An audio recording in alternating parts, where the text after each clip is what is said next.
भारतीय संविधानामध्ये एक आर्टिकल 164 मध्ये भारतीय संविधानाच्या अनुच्छेद 164 मध्ये जे मुख्यमंत्री आणि मंत्री यांच्या शपथेच्या संदर्भामध्ये तरतूद दिलेली आहे। त्यामध्ये स्पष्ट शब्दामध्ये असं म्हटलेलं आहे की भारतीय संविधानाच्या अनुसार 164 अनुच्छेद 164च्या अनुसार शेड्यूल 3 मध्ये संविधानाच्या शेड्यूल 3 मध्ये तरतूद दिली आहे। त्याचे प्रोफॉर्मे निश्चित प्रोफॉर्मे दिले आहे की मंत्र्यांनी आणि मुख्यमंत्र्यांनी कोणत्या पद्धतीने आपली शपथविधी घ्यायची। तर भारतीय संविधानाच्या 164 अनुच्छेद याचं उल्लंघन दिनांक 1 फरवरी 2026 रोजी झाला आहे।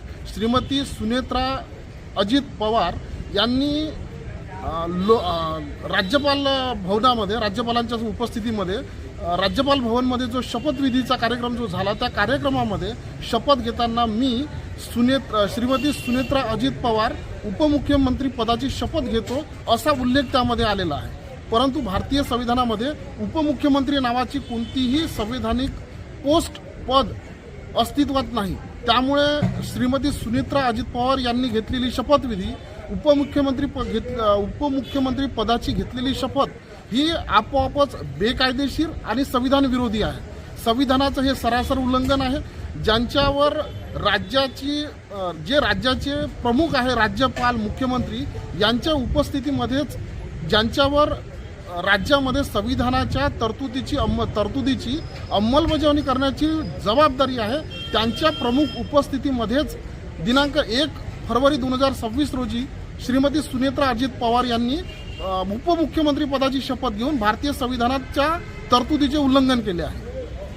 मी यामध्ये माननीय राज्यपाल यांना दिनांक 4 फरवरी 2026 रोजी एक निवेदन पाठवलं आहे, ईमेलच्या माध्यमातून एक निवेदन पाठवलं आहे आणि त्यामध्ये एक रितसर मागणी केली आहे की आपण दिनांक 1 फरवरी 2026 रोजी झालेला शपथविधी हा बेकायदेशीर घोषित करून श्रीमती सुनेत्रा अजित पवार यांना पुन्हा मंत्रिपदाची रितसर शपथ देऊन पुन्हा त्यांना सुरळीत करावे। माननीय राज्यपाल कार्यालयामधून जर कोणती भूमिका घेण्यात आली नाही तर पुढील टप्प्यामध्ये मी माननीय राष्ट्रपती यांच्याकडे निवेदन देईल आणि त्यानंतर मी माझी पुढची भूमिका ठरवेल। राज्यपाल कार्यालयामधून काय उत्तर येते याची आता सध्या वाट पाहत आहोत। जर तिकडनं सकारात्मक प्रतिक्रिया नाही आली तर मी राष्ट्रपती भवनमध्ये आपलं माननीय राष्ट्रपतींना निवेदन पुन्हा पाठवेल।